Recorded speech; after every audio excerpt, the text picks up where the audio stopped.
अगर तुम्हारे पास सिर्फ 15 दिन बचे हैं तो ऑनेस्टली आपके पास अभी एक्सपेरिमेंट वगैरह करने का टाइम तो नहीं है।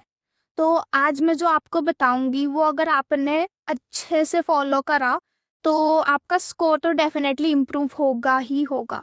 So let's get started.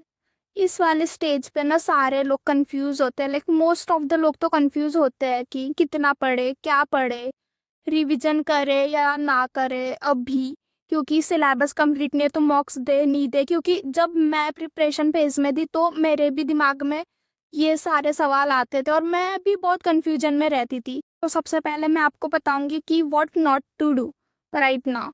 आपको लाइक कोई भी नया चैप्टर अभी शुरू नहीं करना है, ठीक है। सेकेंडली, आपको 10-10 रिसोर्सेज फॉलो नहीं करने, stick to that one resources जो आप स्टार्टिंग से करते आ रहे हो। क्योंकि अभी अगर आप करोगे 10-10 रिसोर्सेज तो आप लाइक कंफ्यूज हो जाओगे, यार इसका पहले कर लेना चाहिए था, फिर डाउट करने लग जाते हो आप खुद पे।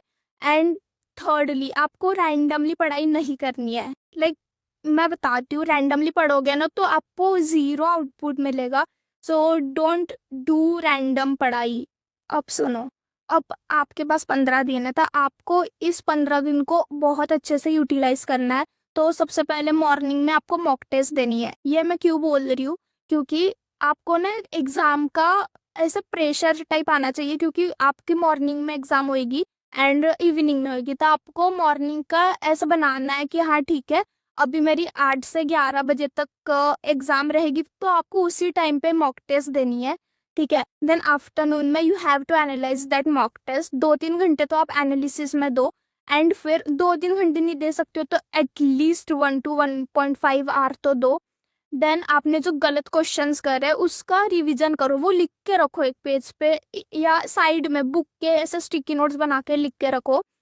देन इवनिंग में आपको वीक टॉपिक सॉल्व करने हैं या पीवाईक्यू सॉल्व करने हैं, दोनों में से दोनों चीजें कर सकते हो।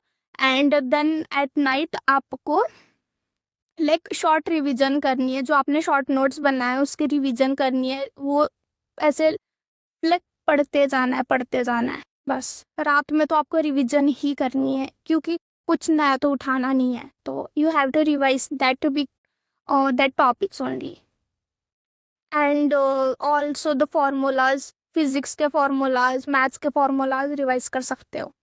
इस फेज में ना आपको ऐसे 2 दिन रूल्स याद रखना है कि मैंने लाइक हर वीडियो में बोला होगा कि मॉक टेस्ट देना इजी है बट उसको एनालाइज करना बहुत हार्ड है। बट एक समझो ना, आप अगर आप उसको अच्छे से एनालाइज करोगे तो वहाँ पे आपको ग्रोथ देखने को मिलेगी।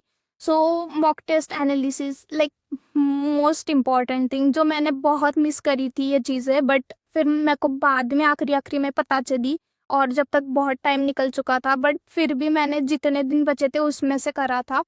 सेकेंडली, रिवीजन ही करना, आपको कोई न्यू लर्निंग नहीं करनी है। समझो आप, revision is greater than new learning. So revision is like रोज करो ना। अब तो 10 दिन बचे तो रोज रोज रोज रोज वही पढ़ते जाओ। याद रखना कि आपको जो मॉक टेस्ट में वगैरह आपने गलती करी होगी आपको वो दोबारा नहीं रिपीट करनी है। तो सब्जेक्ट वाइज फोकस में अगर देखा जाए तो आपको फिजिक्स में फॉर्मूलेस पे ज़्यादा फोकस करना है एंड पीवाईक्यूज करना है क्योंकि उसमें ज़्यादा थ्योरी नहीं होती है।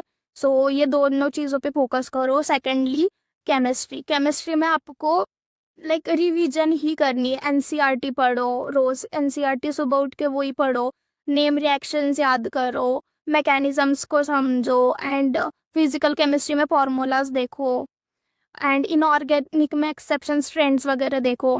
मैथ्स में आपको प्रैक्टिस क्वेश्चंस, वही एक चीज़ आप कर सकते हो जिसमें से आपको स्पीड और एक्यूरेसी आपकी मेंटेन रहेगी। एंड प्रैक्टिस, बहुत प्रैक्टिस करो। मैथ्स में तो प्रैक्टिस ही एक की है जो आपको सक्सेस तक पहुंचा सकती है। सो मैथ्स में प्रैक्टिस करना मतलब करके देखो ना, वही चीज़ें करके देखो। आपको ना एक टाइम पे ऐसा होगा कि आपको याद रह जाएगी चीज़ें, लाइक मैंने ये स्टेप के बाद ये करा था, मेरे को आंसर्स याद रह जाएंगे।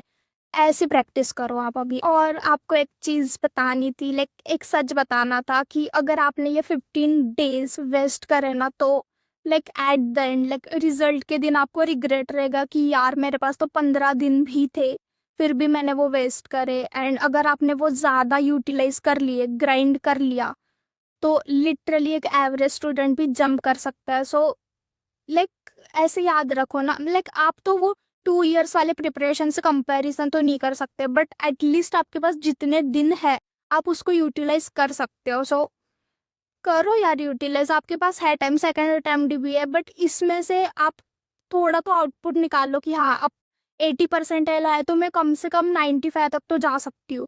तो करो, है आपके पास टाइम, आप टेंशन मत लो। देखो अब मैंने जितना हो सके उतना तो बताया, बट आपको अभी डिसाइड करना है, चूज करना है कि आपको सिर्फ स्क्रॉल करते रहना है कि सीरियसली प्रिपरेशन करनी है। So choice is yours. So thank you so much for watching this video, and मिलते हैं अगली वीडियो में। तब तक के लिए tata, bye bye, take care, and like share subscribe कर देना।